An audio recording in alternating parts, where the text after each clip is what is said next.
Bonjour. Donc, c'est ma 4e visite en ce qui concerne le terme allez et apprenez. Je prends plaisir à la bonté. C'est une parole de Jésus. Je prends plaisir à la bonté. Ce matin, nous allons voir l'expérience de l'apôtre Paul avec la bonté de Dieu. L'homme nouveau dont Paul est devenu suite à cette rencontre avec Jésus, oui, avec celui qui lui a appris à prendre plaisir à la bonté. Donc, j'aimerais tout simplement prier. Notre bon Père éternel, j'aimerais vraiment te remercier, Seigneur, pour cette grâce que tu me fais ce matin de pouvoir partager sur ta bonté. Bénis-nous, Seigneur, parce que ta bonté, elle est tellement grande, merveilleuse, et qu'elle doit remplir notre cœur, notre esprit, notre âme. Donc, Seigneur, sois avec nous, remplis-nous de ton esprit de bonté, afin que nous puissions vraiment la partager avec tous ceux et celles que tu aimes. Au nom de Jésus-Christ, celui qui nous aime d'un amour incommensurable. Amen. Donc, c'est une parole que Jésus a dite à 2 reprises. La première fois, c'est lorsque les pharisiens l'ont surpris en train de manger avec des publicains, avec Matthieu et ses amis. Donc, ils lui ont reproché à Jésus de fréquenter des gens peu fréquentables. Et Jésus leur a dit « Allez et apprenez, je prends plaisir à la bonté ». La deuxième fois que Jésus a employé ces paroles-là, c'est lorsque les disciples ont traversé un champ de blé, ils avaient faim, c'était le sabbat. Donc, ils ont ramassé des épis, ils ont froissé, ils les ont mangés. Et toujours les pharisiens en question, qui étaient probablement pas tellement loin, qui les suivaient, parce qu'on essaie toujours de trouver une faille quelque part dans le ministère de Jésus. Donc, ils ont repris les disciples en leur disant qu'il ne leur était pas permis de travailler ou d'écraser des grains le jour du sabbat. Et Jésus leur a répondu, « Allez et apprenez, je prends plaisir à la bonté. » Dans ces 2 cas, Jésus s'adresse à des pharisiens. C'est spécial. Il ne s'adresse pas à n'importe qui.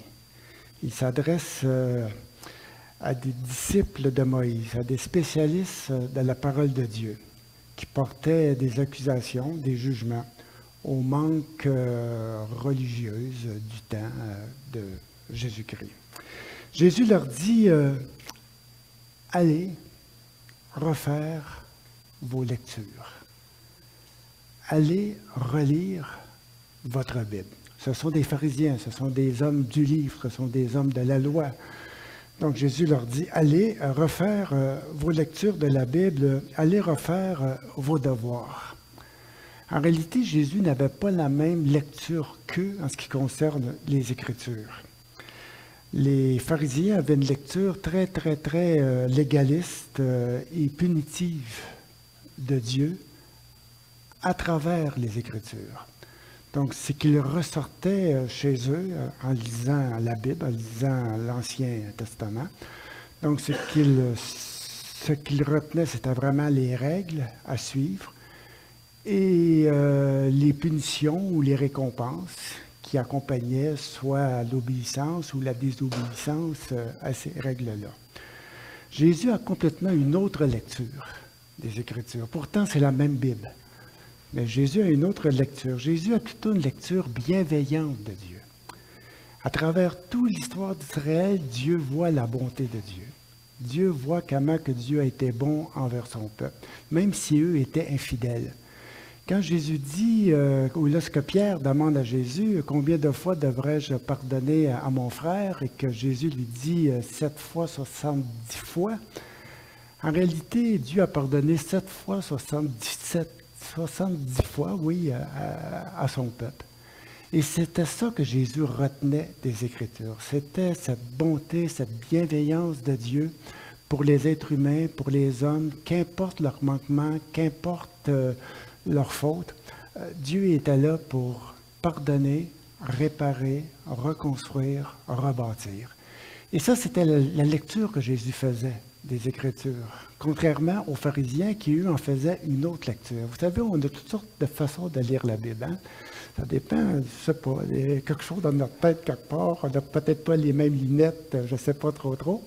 Mais les pharisiens la lisaient d'une certaine façon et Jésus la lisait d'une autre façon.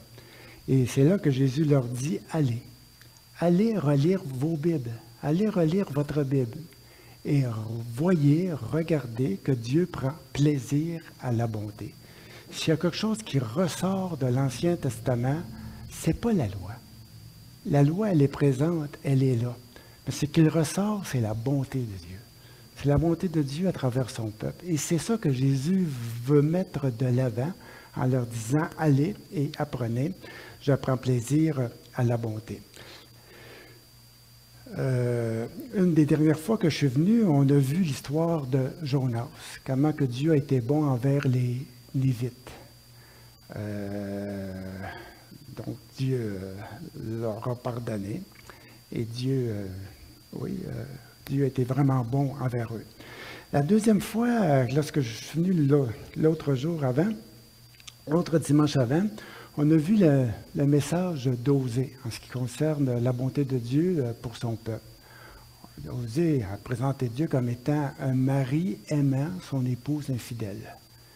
Et même si elle était fidèle, son mari lui pardonne, puis il est prêt à la reprendre, puis à lui redonner tout son bonheur. Et ça, c'est tout le livre d'Osée. Donc, quand Jésus dit « Allez relire vos Bibles », Jésus fait référence à des textes semblables. Et à d'autres textes aussi, il y en a vraiment plusieurs.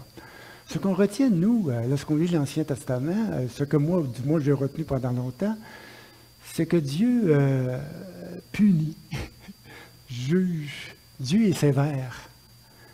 Et pourtant, ce que Jésus retient, c'est que Dieu est bon. C'est bizarre, hein? Jésus ne lit pas la Bible de la même façon que des fois je la lis. Il y a une autre lecture des Écritures et c'est ça que je vais essayer de vous apporter. C'est ça que j'essaye de vous apporter depuis la 4e rencontre que j'ai avec vous. Donc ce matin, nous allons voir l'expérience de Paul. Paul, c'est un pharisien. Hein? Quand Jésus dit aux pharisiens, allez et apprenez, je prends plaisir à la bonté, c'est ce que Jésus aurait pu dire aussi à Paul. Paul, le pharisien. Paul, c'était un parfait disciple de Moïse, un homme de loi, un homme de la justice punitive de Dieu. Donc, ce matin, nous allons visiter la bonté de Dieu dans la vie de Paul. Nous allons rencontrer l'homme nouveau en Jésus-Christ, l'homme que Jésus a fait de Paul, en ayant cette rencontre avec lui. Verset clé ce matin. Tu peux mettre l'autre. Verset clé ce matin. C'est un petit peu le témoignage de Paul ici. J'ai été crucifié avec Christ.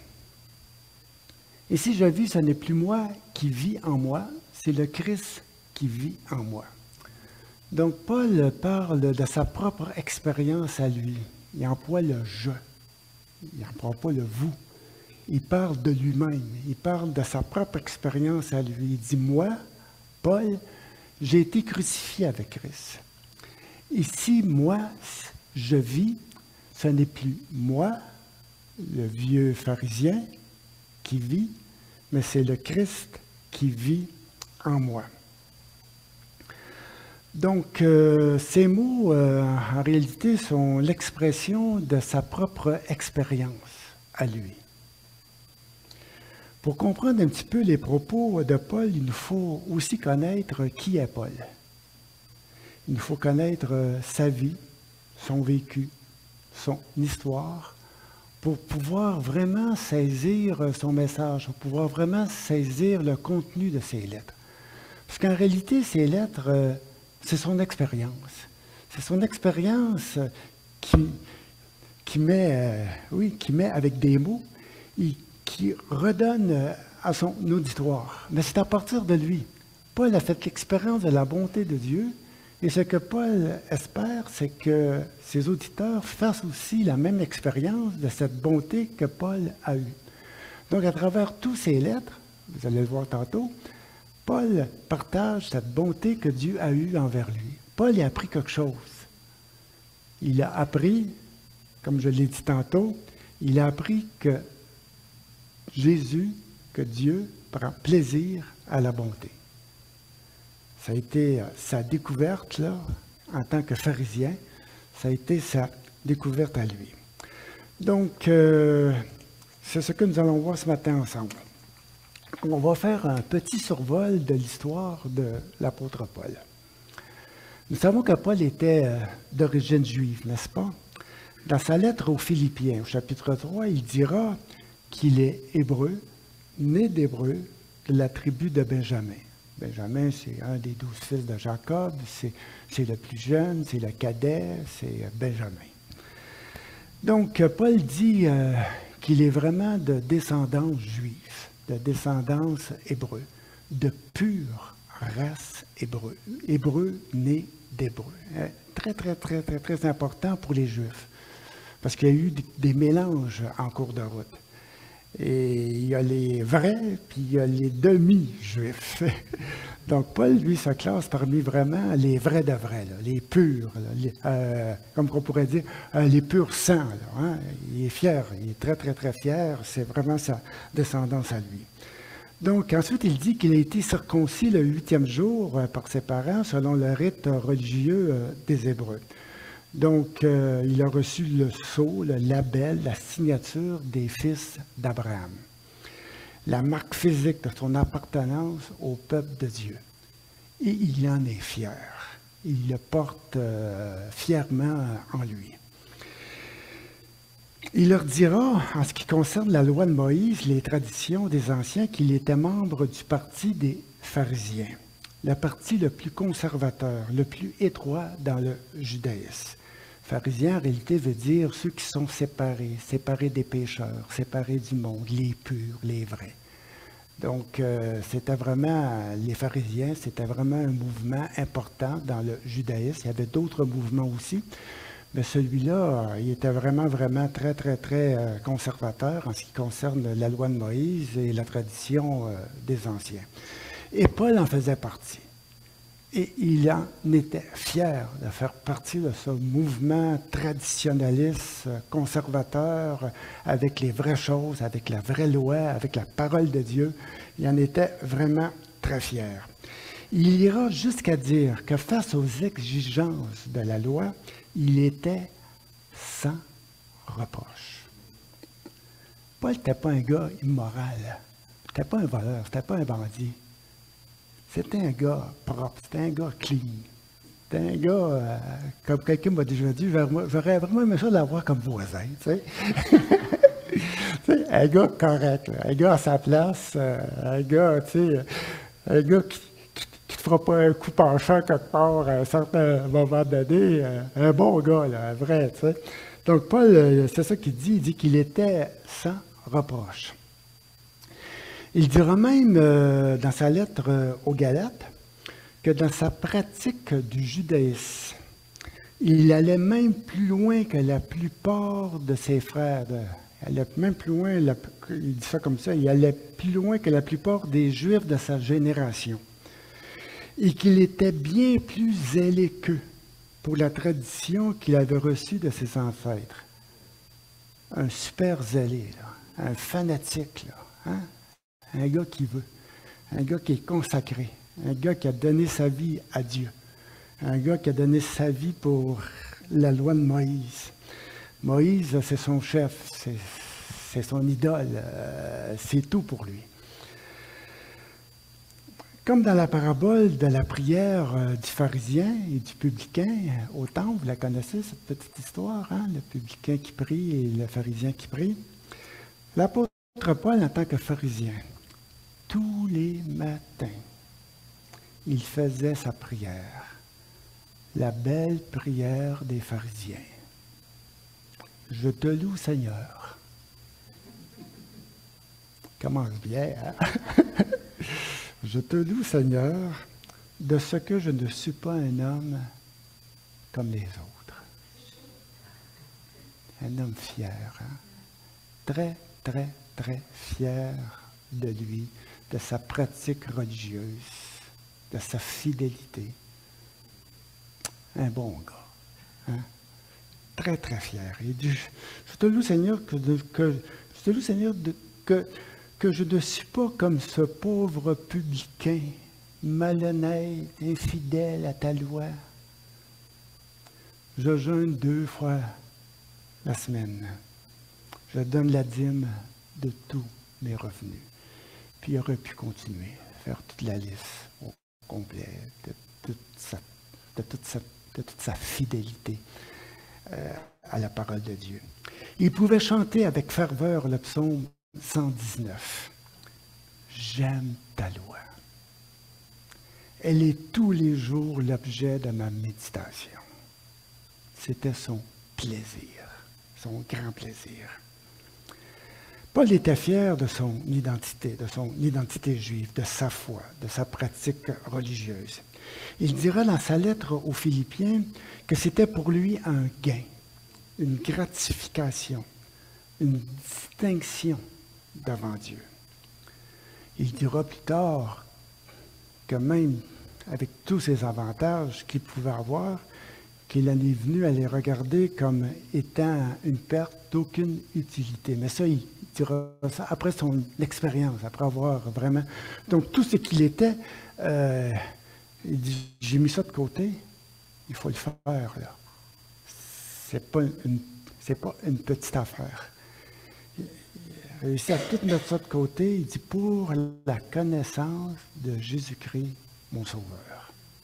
Il s'est passé quelque chose dans sa vie. Pour qu'un gars change de ça à ça, c'est renversant. C'est renversant, c'est toute une conversion, c'est plus fort que ma propre conversion, probablement que c'est plus fort que la vôtre. C'est pas n'importe qui, c'est pas n'importe quoi. Un changement à revirer le monde en l'envers, ça n'a vraiment pas de bon sens.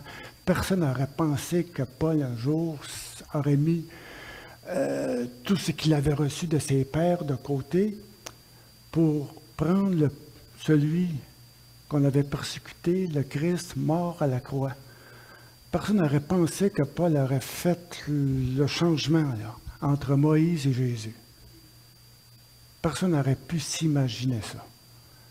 Toute une conversion, tout un changement.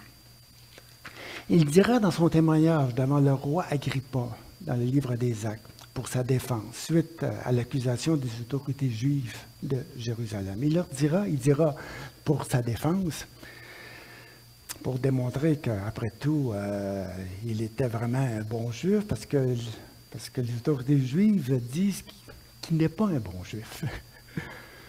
Donc Paul dira, dans mon zèle pour la religion de mes ancêtres, j'ai jeté en prison, en vertu des pouvoirs que j'avais reçus des chefs des prêtres, un grand nombre des disciples de Jésus. Et lorsqu'il s'agissait de les condamner, j'ai voté leur mise à mort. Je passais d'une synagogue à l'autre pour les faire punir et essayer de les contraindre à renier leur foi. Dans l'excès de ma fureur, j'allais les traquer jusque dans les villes étrangères. Un fanatique, un extrémiste, là. Il y en a encore aujourd'hui. Dans toutes les religions, il y en a des extrémistes. En agissant ainsi, il croyait vraiment plaire à Dieu. Dans son fanatisme religieux, il voulait préserver l'intégrité de la foi au sein du peuple de Dieu. Il voulait bien faire. Il voulait plaire à Dieu. Il se considérait comme étant vraiment un serviteur exemplaire de Dieu. Jusqu'au jour où tout a basculé. Jusqu'au jour là où il allait arrêter des chrétiens, oui, à Damas, en Syrie. C'est pas à la porte, là. On est vraiment en dehors de Jérusalem, là. On est rendu en Syrie, à pied, là, c'est un bon bout, là. Tu ne fais pas ça dans 24 heures, là. Ça te prend la semaine au complet, sinon plus. Donc, un homme vraiment, vraiment zélé. Et ce jour-là, sur le chemin de Damas, tout a basculé. Tout a basculé. Une nouvelle lumière apparaît. Une autre voix se fait entendre.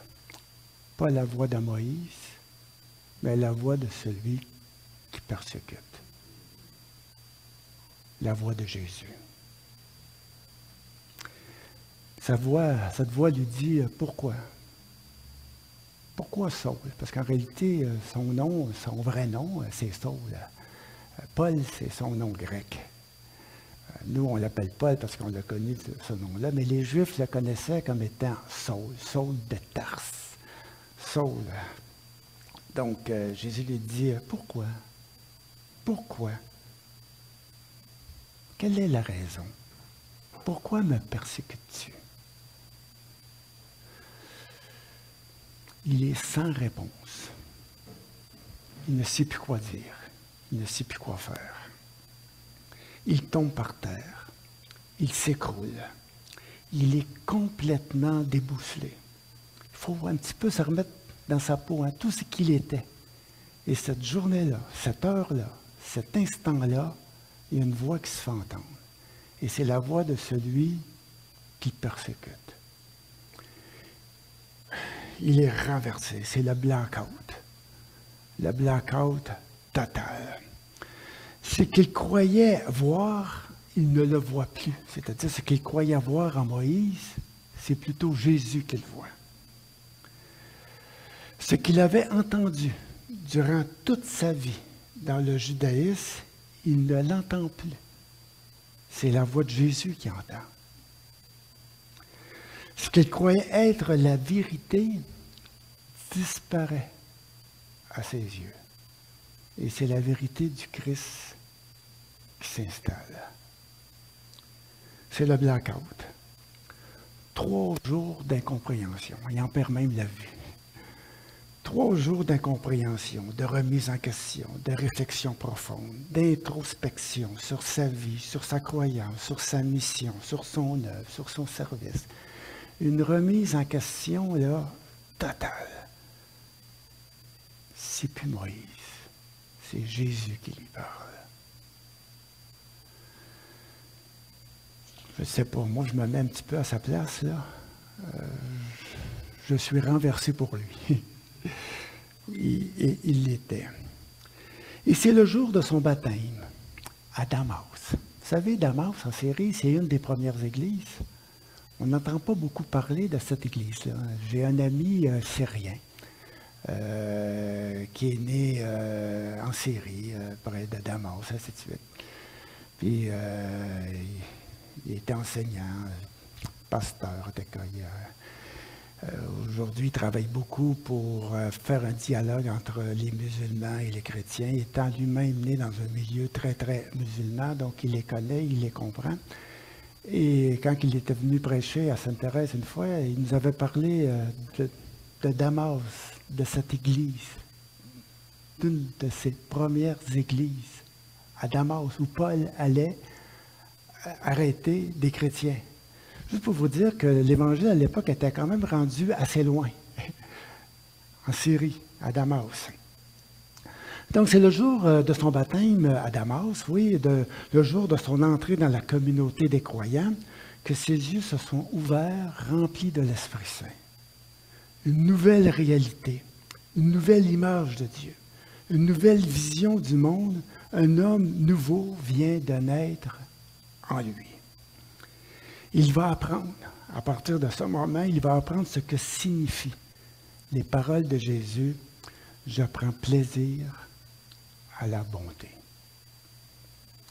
Le vieil homme, le pharisien, le légaliste vient de mourir.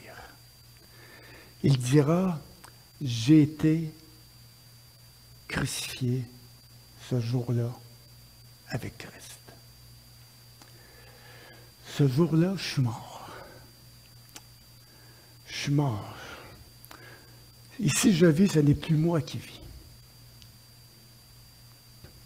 le vieux pharisien que j'étais, le légaliste, l'homme de la loi, de la justice, est mort. Quelque chose. Mort avec Christ. C'est son témoignage. Je sais qu'on prend cette parole-là souvent et on l'applique à nous par rapport à ce qu'on a vécu. Ainsi de suite, j'ai été crucifié avec Christ, donc on a renoncé à certaines choses.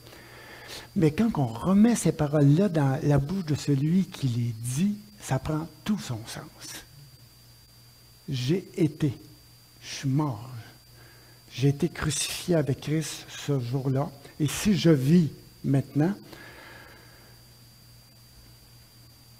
je vis, oui, on va y arriver tantôt, juste pour vous dire avant qu'il est vraiment mort, et c'est le Christ qui vit en moi aujourd'hui. C'est la bonté de Christ, c'est l'amour du Christ, c'est la miséricorde du Christ pour le monde qui vit en moi. C'est ça qui m'anime.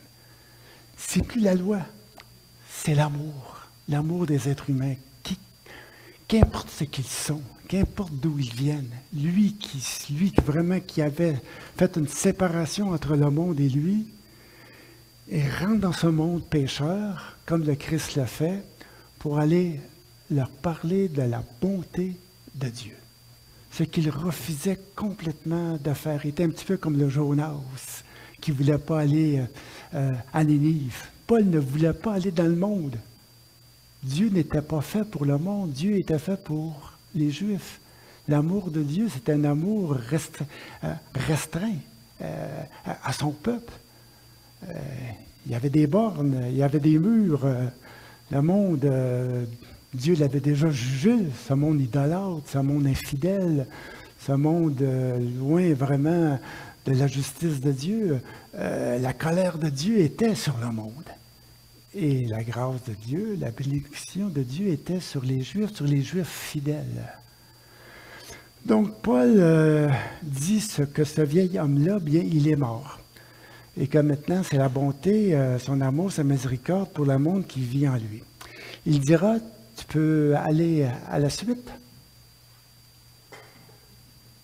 Paye sur le piton. Non, l'autre. Il n'est pas là. Ah, il suppose d'apparaître un texte, non? Ah, peut-être qu'on n'a pas le même système, la même version de PowerPoint. Pas grave. Il dira après, ma vie en tant qu'homme, je la vis maintenant dans la foi au Fils de Dieu qui m'a aimé et qui s'est livré lui-même pour moi. Donc, tout simplement, on peut dire que sa vie maintenant, il la vit vraiment dans l'amour de Dieu. Il ne la vit plus dans la loi de ses pères, mais dans une relation d'amour avec Dieu. C'est l'homme nouveau selon Dieu qui vient de naître en lui. Vous savez, Paul parle souvent de l'homme nouveau, mais c'est son expérience. Il y a un être nouveau qui est né en lui. Quelque chose de complètement neuf. Il y a quelque chose qui est mort, puis il y a quelque chose qui a pris vie. Ce qui est mort, c'est le pharisien. Ce qui a pris vie, c'est le Christ. Le Christ dans sa miséricorde, le Christ dans sa bonté, qui a pris place en lui. La loi, elle est comme sortie de lui. Et c'est le Christ qui s'est vraiment installé en lui. Il dira aux Corinthiens plus tard, il leur dira, puis je vais vraiment appliquer ces paroles-là à l'apôtre Paul dans un premier temps, parce qu'en réalité, ce que Paul partage aux églises, c'est sa propre expérience. Comme nous, on le fait souvent, hein? C'est à partir de notre propre expérience qu'on partage l'Évangile aux autres. C'est tout à fait normal.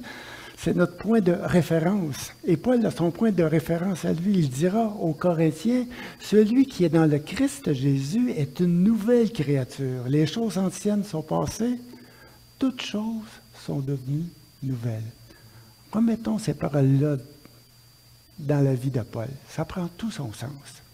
Aux Éphésiens, et je vais vraiment adapter le texte à son expérience à lui, il dira, « C'est en Jésus-Christ que j'ai appris à me dépouiller, eu égard de ma vie passée, du vieil homme que j'étais. J'ai appris à être renouvelé dans mon cœur, dans mon esprit, dans l'esprit de ma compréhension de Dieu. J'ai appris à me revêtir de l'homme nouveau, créé selon Dieu, créé conformément à la pensée de Dieu, créé à la ressemblance de Dieu. Être fils de Dieu, c'est quoi? Selon Matthieu, selon Jésus, son fils de Dieu, ceux qu'ils aiment, ceux qui ont cette bonté à l'intérieur d'eux. Jésus dit, Dieu fait lever son soleil sur les bons et sur les méchants. Il dit, soyez donc parfaits comme votre Père céleste est parfait. Ayez de la bonté, même pour les méchants. C'est ça la perfection. C'est ça la loi de Dieu. Il dira aux Galates, ce n'est plus rien, ce n'est rien que d'être circoncis ou incirconcis. Ce qui est quelque chose, c'est d'être une nouvelle créature. Ce qui compte, dit-il, ce n'est pas d'être religieux, mais d'être une nouvelle personne. C'est ça qui est important. Paul, ce jour-là, il a arrêté d'être religieux. Il est devenu, je ne sais pas, amour. Il est devenu paix. Il est devenu joie. Une autre personnalité, une autre personne est née en lui. C'est le nouvel homme en Jésus-Christ, créé selon Dieu, qui va vivre en lui. Beaucoup plus tard, dans sa lettre à son ami Timothée, son enfant dans la foi, comme il l'appelle, celui à qui il a enseigné la bienveillance de Dieu. Parce qu'en réalité, ce que Paul a enseigné à Timothée, c'est la bonté de Dieu, ce qu'il a appris de la part de Dieu. Il dira, moi qui étais un persécuteur, un homme violent, qui jetait en prison les disciples du Christ, qui les pourchassait d'une ville à l'autre pour les mettre à mort, j'ai obtenu miséricorde parce que j'agissais par ignorance dans l'incrédulité. Je ne comprenais pas, je ne savais pas, j'y croyais pas. Dans l'incrédulité, je ne croyais pas à cette bonté universelle de Dieu. Quelque chose, hein? Être religieux et d'être restreint dans sa pensée, dans sa lecture des Écritures, dans sa lecture biblique. Il était comme le frère dans la parabole du fils prodigue, le grand frère, l'aîné, qui se plaint. Il n'acceptait pas l'accueil et la bonté de Dieu envers le fils perdu. Vous connaissez l'histoire du fils prodigue? On ne parle pas souvent de l'autre, là, hein? Qui n'est vraiment pas content que son père l'accueille avec grâce, avec bonté. Il dit, moi, je t'ai toujours servi, puis lui, tu l'accueilles, lui qui a dispensé tout ton avoir, tu l'accueilles, pareil, comme si ça serait quelque chose d'extraordinaire. Et le père lui dit, écoute, il est revenu à la vie.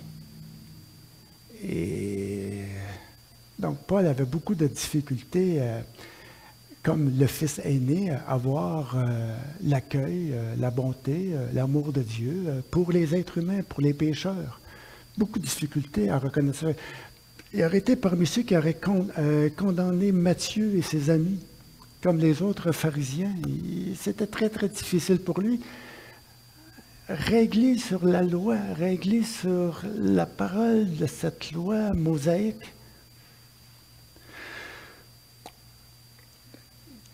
Il continuera en disant, dans la surabondance de sa grâce, notre Seigneur a fait naître en moi la foi et l'amour.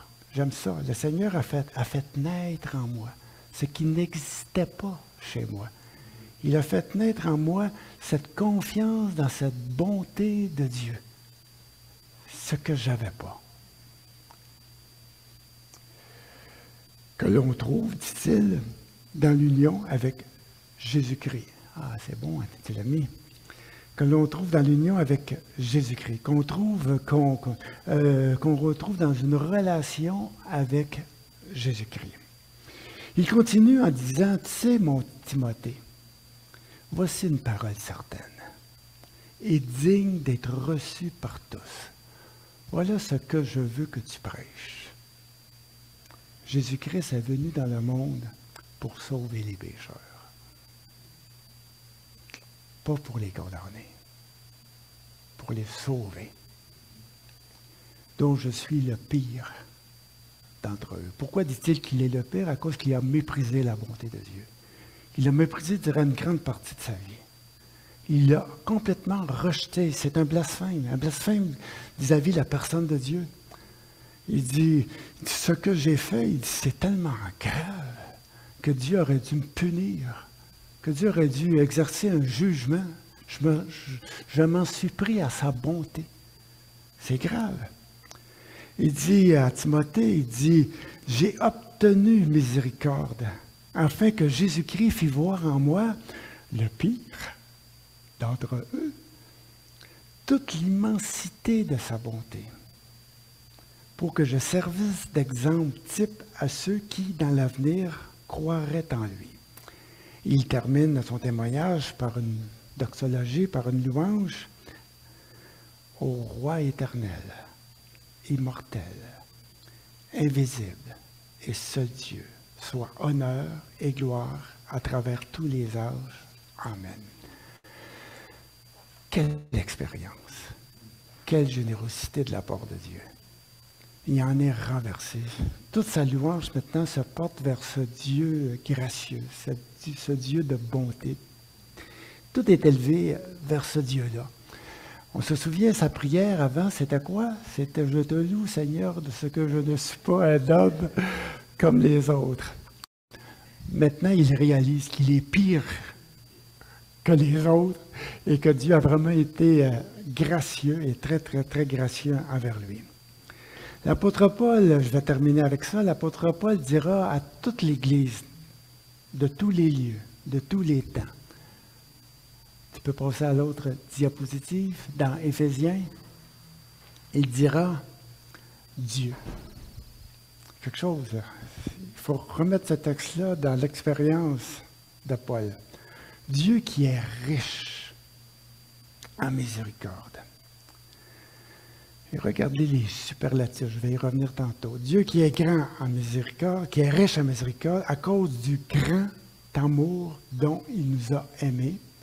Nous qui étions spirituellement morts, pas à demi-morts, en rupture avec Dieu, complètement en rupture avec Dieu, nous qui étions spirituellement morts par nos offenses, nous a fait revivre avec Christ. Il nous a ramenés à la vie avec lui. Il nous a fait asseoir quelque chose. Il nous a fait asseoir avec lui dans les lieux célestes en Jésus-Christ. Enfin, le but, afin de montrer dans tous les siècles à venir l'infinie richesse de sa grâce, par sa bonté envers nous en Jésus-Christ. Regardez les superlatifs. Il aurait pu tout simplement dire Dieu qui est miséricordieux à cause de son amour. Non, Dieu qui est riche en miséricorde à cause du grand amour dont il nous a aimés. Afin de montrer dans tous les siècles à venir, il aurait pu tout simplement dire, afin de montrer dans tous les siècles à venir sa grâce. C'est vrai? Il aurait pu tout simplement dire, afin de montrer dans tous les siècles à venir la richesse de sa grâce. Ça aurait été très, très beau. Non. Il en met le compte. Afin de montrer dans tous les siècles à venir l'infinie richesse de sa grâce manifestée par sa bonté en Jésus-Christ. Ça, c'est l'expérience d'un homme qui passe de la loi, qui passe de Moïse à Jésus-Christ. Il découvre quelque chose d'extraordinaire. Il découvre l'infinie richesse de la grâce de Dieu manifestée à travers Jésus-Christ. Tout le message de Paul, toutes les lettres de Paul se résument dans une seule phrase. L'immensité et la gratuité de la bonté de Dieu envers tous. Relisez les lettres de Paul, c'est son thème. Tout tourne autour de ça. Il est devenu le messager de la bonté de Dieu envers tous les hommes, qu'importe ce qu'ils sont et où ils sont. Un homme qui a complètement été transformé, changé. Ces lettres sont l'expression de son expérience avec la bonté de Dieu. Il nous faut relire toutes les lettres de Paul avec les yeux de Paul pour connaître son expérience, la bonté de Dieu dans sa vie, ce qu'il prend plaisir à partager avec tous les êtres humains. Je vous dis, ça fait 50 ans que je suis chrétien, sinon plus. J'ai l'impression d'apprendre. Je vous dis, j'ai l'impression d'apprendre. Quand je me suis arrêté sur ces textes-là, quand j'ai réfléchi à certaines choses, je l'avoue, pendant longtemps, au début de ma vie chrétienne, pendant longtemps, j'étais mélangé, je ne sais pas. J'avais un pied dans le légalisme, un pied dans la grâce, de temps en temps plus légaliste, des fois un petit peu plus gracieux, des fois très justicier vis-à-vis certaines personnes, hein, porte un jugement, un regard, on voit la paille qui est dans l'œil de l'autre, ainsi de suite. On a des préjugés, en tout cas, c'est l'être humain, c'est ça, ça fait partie de nous, c'est en nous, qu'est-ce que vous voulez y faire, on est pris avec ça, on est tous pris avec ça. Et tranquillement, pas vite, comme l'apôtre Paul dit, Dieu a fait naître en moi un homme nouveau. Dieu a fait naître en moi la bonté de Dieu pour les êtres humains. Ça, c'est l'homme nouveau, selon Paul. Vous savez, parfois, on lit ces textes-là, et on les applique tellement à toutes sortes de choses qu'on en perd l'essence même. L'homme nouveau, selon Dieu, c'est de s'aimer. C'est d'aimer les êtres humains. C'est d'aimer comme Dieu aime les êtres humains. Donc, je vous laisse avec ça, pas l'apôtre Paul, mais Jésus dit, on va terminer, Jésus nous dit, allez, apprenez quelque chose, laissez faire le reste. Même parfois, il faut désapprendre pour pouvoir apprendre. Paul a dû désapprendre pour pouvoir réapprendre. Allez et apprenez, je prends plaisir à la bonté. La prochaine fois, ensemble, nous allons voir les œuvres que Dieu a préparées d'avance pour l'Église. Nous allons voir que l'Église est le lieu de la manifestation de cette bonté, de la bonté de Dieu. Et on va essayer de voir un petit peu comment que cette bonté-là peut s'intégrer dans la communauté, parce que Jésus dit, allez et apprenez, je prends plaisir à la bonté. Donc, on doit prendre plaisir en tant qu'Église, on doit prendre plaisir à la bonté de Dieu, et comment que cette bonté s'exprime chez nous, entre nous. Et c'est ça qu'on va essayer de voir la prochaine fois ensemble. Donc, je vous laisse avec ça. Merci beaucoup.